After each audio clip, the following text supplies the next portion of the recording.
Matric পৰীক্ষাত অসমীয়া বিষয়ত ভাল নম্বৰ বা তোমালোকে লেটাৰ মাৰ্ক পাবলৈ কেনেদৰে প্ৰশ্নসমূহ কোনটো ভাগ প্ৰথমতে লিখিব লাগিব, যাৰ কাৰণে তোমালোকৰ টাইম মেনেজমেন্টৰ লগতে এটা ভাল মাৰ্কছ স্ক'ৰ কৰিবলৈ তোমালোকে সক্ষম হ'বা। গতিকে আজিৰ ভিডিঅ'টো ষ্ট্ৰেটেজি ভিডিঅ'ত মই তোমালোকক ক'ম যে তোমালোকে অসমীয়াৰ কোনটো ভাগ প্ৰথমে লিখিবা বা তোমালোকে কোনটো কুৱেশ্যন কেনেদৰে লিখিবা। চোৱা, অসমীয়া এনেকুৱা এটা বিষয় যিটো বিষয় পৰীক্ষাত যদি তুমি অকমান টাইম তোমালোকে যদি নষ্ট কৰি দিয়া, তোমালোকৰ কিন্তু ফুল মাৰ্কছ স্ক'ৰ কৰিবলৈ সক্ষম নহবা বা তোমালোকে গোটেইখিনি কুৱেশ্যন কিন্তু টাচ কৰিব সময় নাপাবা। গতিকে তোমালোকে অসমীয়াত এটা কথা তোমালোকে মাইণ্ডত আনিব লাগিব অসমীয়া পৰীক্ষাত, যে তোমাৰ টাইম মেনেজমেন্ট ফাৰ্ষ্ট। তুমি টাইম মেনেজমেন্ট যদি ভালকে কৰিব পাৰা তেতিয়াহ'লে কিন্তু তোমালোকে আছামিজত গোটেইকেইটা কুৱেশ্যন তোমালোকে টাচ কৰি থৈ আহিব পাৰিবা। আৰু আছামিজত তুমি কুৱেশ্যন থৈ আহিলা মানে তোমাৰ স্ক'ৰ কমি যাব।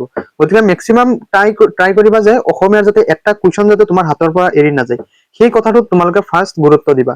এনচাৰ লিখিব হলে তোমালোকে প্ৰথমে লিখিবা প্ৰশ্ন উত্তৰ নং। এনেকে লিখিলে কিন্তু তোমালোকৰ এনচাৰটো অকণমান ষ্টেণ্ডাৰ্ড ফৰ্মত যায়গৈ আৰু তোমালোকৰ মাৰ্ক কিন্তু দিবলৈ ইনভিজিলেটৰজনে কি নকৰে, কুণ্ঠাবোধ নকৰে। গতিকে তোমালোকে প্ৰথমে লিখিবা প্ৰশ্ন উত্তৰ নং।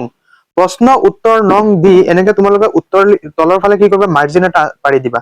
তাৰপিছত তোমালোকে লাহে লাহে কুৱেশ্যন এনচাৰ লিখিব ধৰিবা। তাৰপিছত তোমালোকে সময় নষ্ট নকৰি লগে লগে এনচাৰখিনি লিখিবলৈ ট্ৰাই কৰিবা। পদ্যাংশ অংশত তোমালোকৰ এটা কথা ভাল যে পদ্যৰ যিকোনো মূল ভাৱটো যদি তোমালোকে জানা, তোমালোকে বাকী কুৱেশ্যন এনচাৰ খিনি গোটেইখিনি কিন্তু কৰিব পাৰিবা। গতিকে পদ্যাংশৰ কুৱেশ্যন এনচাৰ খিনিও তোমালোকে চিৰিয়েল ৱাইজ তোমালোকে লিখি গৈ থাকিবা, চাবা এনেই লাষ্টত গৈ তোমালোকৰ হৈ যাব। মুঠতে অসমীয়াত তোমালোকে টাইম মেনেজমেন্টটো বেছি গুৰুত্ব দিবা। পদ্যাংশৰ যদি তোমালোকে ব্যাখ্যা কৰা আদি যিকোনো আহে তোমালোকে কিন্তু লিখিব পাৰিবা, মোৰ দৃঢ় বিশ্বাস আছে। গদ্যাংশ অংশৰ বাবে তোমালোকে যিখিনি মই তোমালোকক কমন কুৱেশ্যন দিছো সেইখিনিৰ পৰা তোমালোকে কমন পাবা। তাৰোপৰি তোমালোকৰ গদ্যাংশৰ যিখিনি লং কুৱেশ্যন আছে তোমালোকে মুখস্থ কৰিছে, সেই অংশখিনি তোমালোকে মূলতঃ পদ্যাংশ আৰু গদ্যাংশ তোমালোকে যিটো অংশ তোমালোকৰ সহজ লাগে তোমালোকে সেই অংশটোৱে ভালদৰে কৰিবা।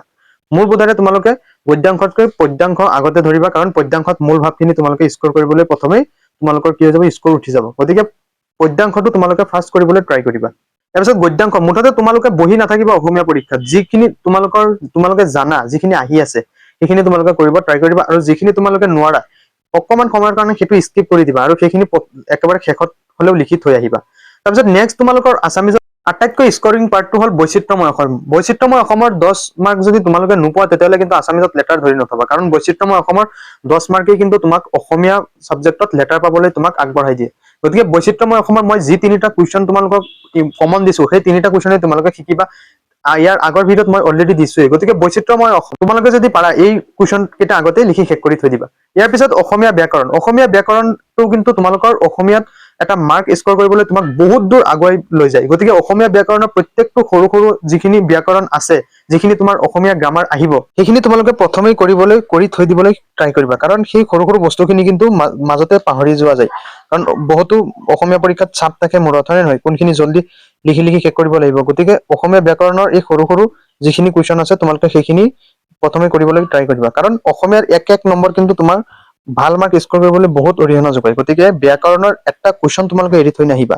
যিমান পাৰা তোমালোকে ব্যাকৰণটোত বেছি গুৰুত্ব সহকাৰে কৰিবা। ইয়াৰ পিছৰ স্কৰিং পাৰ্টটো হ'ল তোমাৰ ৰচনা। এই অংশখিনি তোমালোকে ভালদৰে লিখিবা। ৰচনাটো হ'ল তোমাৰ 8 মাৰ্কৰ ভিতৰত তোমালোকে মেক্সিমাম ট্ৰাই কৰিবা ভালকে লিখিবলৈ, যাতে মেক্সিমাম 7 নম্বৰ এটা পোৱা। গতিকে ৰচনা কেইটা মই তোমালোকক কমন দিছো, 4টামান ৰচনা, সেইকেইটা তোমালোকে চাই ল'বা বা তোমালোকে চাই চাও। গতিকে মই ভাবো তোমালোকে ৰচনা, বৈচিত্ৰ্যময় অসম, তাৰোপৰি তোমাৰ যিখিনি অসমীয়া গ্ৰামাৰ, এইখিনি ফাৰ্ষ্ট তোমালোকে কৰি থৈ দিবলৈ ট্ৰাই কৰিবা, কাৰণ এই বস্তুখিনিতে কিন্তু মাৰ্ক স্কৰিঙৰ আটাইতকৈ তোমাৰ গল্ডেন চান্স। গতিকে ৰচনা, বৈচিত্ৰ্যময় অসম আৰু গ্ৰামাৰখিনি তোমালোকে এটা কুৱেশ্যন এৰি থৈ নাহিবা। সেই বস্তুটো তোমালোকে ধ্যান দিবা, তেতিয়াই চাবা অসমীয়াত এটা তোমালোকে ভাল মাৰ্ক পাবলৈ স্ক'ৰ কৰিবলৈ তোমালোকে সক্ষম হৈছা। এনেও অসমীয়াত ইমান টান নাহে, কিন্তু তোমালোকৰ সৰু সৰু ভুল তথা টাইম মেনেজমেন্টৰ কাৰণে অসমীয়াত ভাল মাৰ্ক স্ক'ৰ কৰিবলৈ সক্ষম নহয়। গতিকে মই যিখিনি ষ্ট্ৰেটেজি তোমালোকক কৈছো সেই ষ্ট্ৰেটেজিখিনি ভালদৰে ফ'ল' কৰিবা আৰু টাইম মেনেজমেন্টৰ ওপৰত বেছি গুৰুত্ব দিবা। আছামিজ এক্সামত চাবা এক্সাম বহুত ভাল হ'ব, তুমি ভবাতকৈ ভাল হ'ব।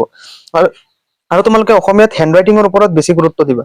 হেণ্ডৰাইটিং হ'ল মেইন। আছামিজত যদি তোমাৰ হেণ্ডৰাইটিং ভাল নহয়, তোমাৰ মাৰ্কছ দিবলৈ কিন্তু অকণমান কুণ্ঠাবোধ কৰে। গতিকে হেণ্ডৰাইটিং বা হাতৰ আখৰ ভাল কৰিবলৈ তোমালোকে মেক্সিমামে ট্ৰাই কৰিবা। এইখিনিয়ে মই তোমালোকক ক'লো, আৰু তোমালোকৰ পৰীক্ষা ভাল হ'ব। তোমালোকৰ পৰীক্ষাৰ কাৰণে অল দা বেষ্ট, ভালকে লিখিবা।